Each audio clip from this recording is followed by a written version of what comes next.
What would you tell clients back in the day when they would come to you and they'd have a 3-year-old and they would have they have an infant, they have child number 2, and they would say, we're not having sex anymore.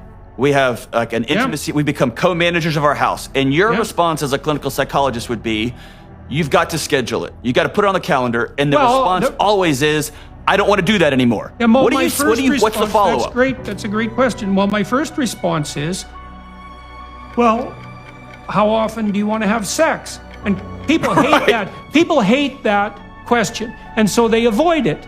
They say, well, you know, we don't really want to be that calculating about it. It's like, okay, right, whatever. We're going to parameterize this. Once a year. It's like, no, that's probably too little. Okay, 15 times a day.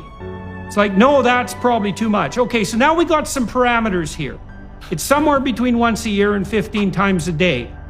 Let's see if we can narrow that in. And this does make people uncomfortable, right? They don't want to specify their needs and wants. And I think it's what's the source of that discomfort? Where does that come from? I think they're embarrassed that they need anything. Right? So it's just fundamental shame. Like it's that same exposure of nakedness.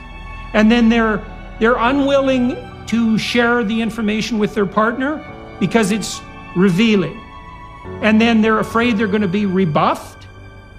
And they're afraid they're going to get into a fight.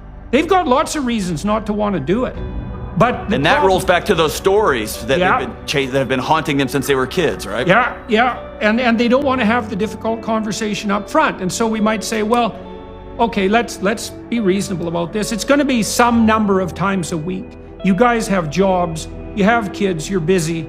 You're not going to have a hot date every night. You just don't have time for it. And so why don't we be reasonable about it? We could let's aim for something like twice a week. Can you think?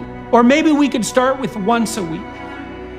Because once is a lot more than 0. It's a lot more than 0. Right. And so then you think, well, all right. And then they say something like, well, you know, we did all that dating when we were dating and now we don't want to do that anymore. It's like, okay, so what are you saying here exactly? You're saying that you don't want any more romance and you don't want any more hot sex and you don't want to put any work into it. And it's just going to happen magically, even though it's clearly not happening. That's your theory. And then let's run theory out. Okay, so now you have new kids, and it's going to be like that for a few years, maybe till they're 10 or 11. You're going to be occupied with your family. And so now you have a sexless marriage with no intimacy for a decade.